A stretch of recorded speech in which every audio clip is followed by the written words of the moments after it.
റിയൽമിയുടെ ഭാഗത്തു നിന്ന് ഒരു ബജറ്റ് ഫ്രണ്ട്ലി സ്മാർട്ട് ഫോൺ കൂടി വന്നിരിക്കുന്നു. ബജറ്റ് ഫ്രണ്ട്ലി എന്നൊന്നും ഇപ്പോൾ സാധാരണ അങ്ങനെ പറയാൻ പറ്റത്തില്ല. കാരണം നേരത്തെ 10,000 രൂപയിൽ താഴെയുള്ള ഫോണുകളാണ് ബജറ്റ് ഫ്രണ്ട്ലി എന്ന് പറയുന്നത്. ഇപ്പോൾ 10,000 രൂപയിൽ താഴെ നേരത്തെ കിട്ടിക്കൊണ്ടിരിക്കുന്ന ഫോണുകളൊക്കെ 15,000 രൂപ പ്രൈസ് റേഞ്ചിലേക്ക് കയറി. അത്തരത്തിൽ റിയൽമിയുടെ ഒരു ബജറ്റ് ഫ്രണ്ട്ലി ഫോൺ എന്ന് വേണമെങ്കിൽ ഈ 15,000 പ്രൈസ് റേഞ്ചിനെ വിശേഷിപ്പിക്കാൻ തോന്നും. വേറൊരു കാര്യം പറയട്ടെ, ഈ ഫോണിന്റെ പേര് P4 Lite എന്നാണ്. റിയൽമിയുടെ P സീരീസ് ഫോണുകൾ ഒരുവിധം സാധാരണ മറ്റ് സീരീസിനേക്കാൾ കുറച്ചുകൂടി അഗ്രസീവ് പ്രൈസിങ്ങിലാണ് P സീരീസ് ഫോൺ വരുന്നത്. നേരത്തെ നമ്മൾ P4 ചെയ്തു. ആ P4 ഗണത്തിൽ P4 Lite എന്ന പേരിലാണ് ഈ ഒരു ഫോൺ കൊണ്ടുവന്നിരിക്കുന്നത്. ഫോൺ കാണാൻ നല്ല ലുക്കുണ്ട്. എസ്പെഷ്യലി ഈ ഒരു കളർ കണ്ടില്ല, ഒരു ഡ്യുവൽ കളറാണ്. അതും ഓരോ ബോക്സി രീതിയിലാണ് ആ കളറുകൾ കൊടുത്തിരിക്കുന്നത്. ഇവിടെ നമുക്ക് കണ്ടു കഴിഞ്ഞാൽ 3 ക്യാമറകൾ ഉണ്ടെന്ന് തോന്നും. യഥാർത്ഥത്തിൽ 2 ക്യാമറകളാണ് ഈ ഒരു ഫോണിനകത്ത് നൽകിയിരിക്കുന്നത്. ഇവിടെ LED ഫ്ലാഷ് ലൈറ്റ് കൊടുത്തിട്ടുണ്ട്. ബാക്ക് ഒക്കെ മാറ്റ് ഫിനിഷ് ആണ്. അതുകൊണ്ട് തന്നെ ഫിംഗർ പ്രിന്റ് ഒന്നും ഇതിന്റെ ബാക്കിൽ പതികയില്ല. 3.5mm ഓഡിയോ ജാക്ക് ഉണ്ട്. നേരത്തേക്ക് 10,000 രൂപയിൽ താഴെയുള്ള ഫോണുകളാണ് ഈ ഒരു 3.5mm ഓഡിയോ ജാക്ക് നോർമലായിട്ട് അടുത്തിടെ കണ്ടുകൊണ്ടിരുന്നത്. ഇപ്പോൾ അതാണ് ഞാൻ പറഞ്ഞത്, 10,000 ഫോണുകൾ ഇപ്പോൾ 15,000 രൂപയ്ക്കാണ് വിൽക്കുന്നത്. ചാർജിങ്ങിന് എന്തായാലും ടൈപ്പ് സി പോർട്ടാണ്. സിം ട്രേ ഉണ്ട്.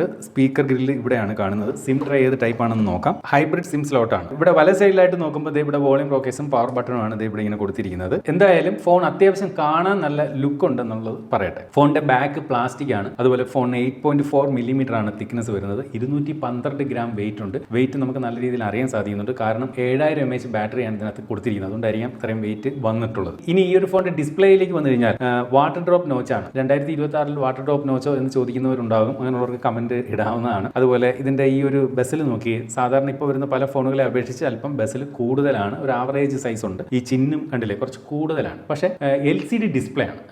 AMOLED ഡിസ്പ്ലേ അല്ല.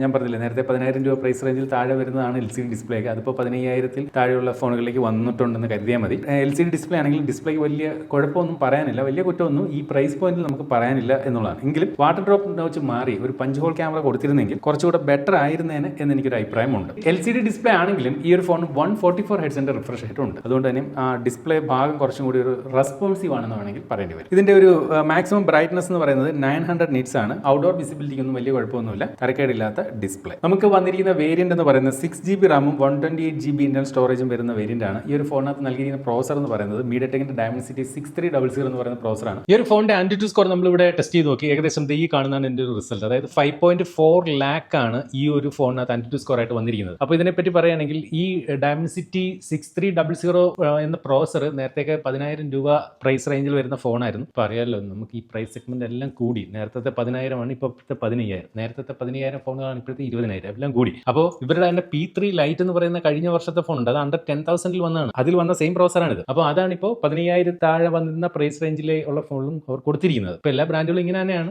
ഒരു പ്രൈസ് ബ്രാക്കറ്റ് മൊത്തത്തിൽ കൂടി എന്നുള്ളതാണ് സത്യം. ഇപ്പോൾ ഒരുവിധം ഈ പറയുന്ന പ്രൈസ് പോയിന്റ് വരുന്ന മിക്ക ഫോണുകളിലും ഇത് ഈ ഒരു പ്രോസറാണ് വരുന്നത്. നേരത്തെ റിയൽമിയുടെ റിയൽമി C83 എന്ന് പറയുന്നൊരു ഫോൺ വന്നിരുന്നു. അതിനകത്ത് ഈ പ്രോസറാണ്.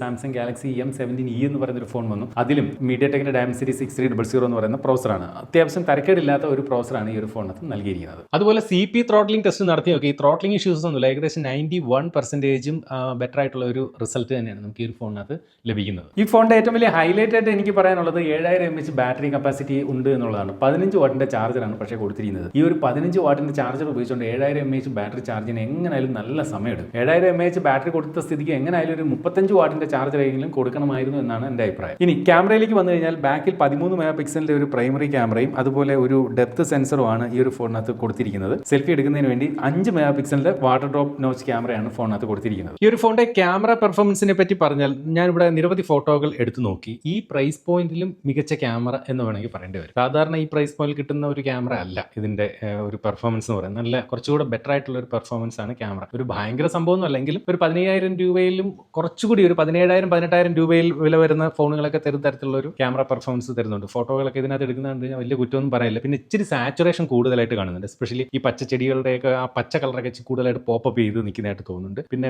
ആ ഒരു ഡൈനാമിക് റേഞ്ച് ഒക്കെ പക്കയാണ്. ആ ഒരു ക്ലൗഡിന്റെ ഒക്കെ ഫോട്ടോ കണ്ടു കഴിഞ്ഞാൽ അതൊക്കെ ഒരു ബജറ്റ് സെഗ്മെന്റ് ഫോണിൽ തരുന്ന ക്യാമറയെക്കാളും കുറച്ചുകൂടെ ബെറ്റർ ആയിട്ടുള്ള ഡൈനാമിക് റേഞ്ച് ഒക്കെ ഇതിന്റെ ക്യാമറ പെർഫോമൻസ് തരുന്നുണ്ട്. അത് റിയൽമിയുടെ ഒരു ഗുണം തന്നെയാണ്. റിയൽമിയുടെ ഏത് പ്രൈസ് റേഞ്ചിലെ ഫോൺ എടുത്താലും ക്യാമറ ഒരുവിധം നീറ്റ് ആണെന്നാണ് ഇതുവരെ നമുക്ക് മനസ്സിലാക്കാൻ സാധിച്ചിട്ടുള്ളത്. പിന്നെ ഫോട്ടോസ് എല്ലാം കൊള്ളാം, വീഡിയോ തരക്കേടില്ല, അതുപോലെ സെൽഫി വീഡിയോയും വലിയ തരക്കേടില്ല എന്നാണ് പറയാനുള്ളത്. ബാക്ക് ക്യാമറ ഉപയോഗിച്ചുകൊണ്ട് നമുക്ക് മാക്സിമം ഫുൾ HD 60 FPS വീഡിയോകളും ഫ്രണ്ട് ക്യാമറ ഉപയോഗിച്ചുകൊണ്ട് ഫുൾ HD 30 FPS വീഡിയോകളുമാണ് ഷൂട്ട് ചെയ്യാൻ സാധിക്കുക. 4K സപ്പോർട്ട് ബാക്കിൽ പോലും കൊടുത്തിട്ടില്ല.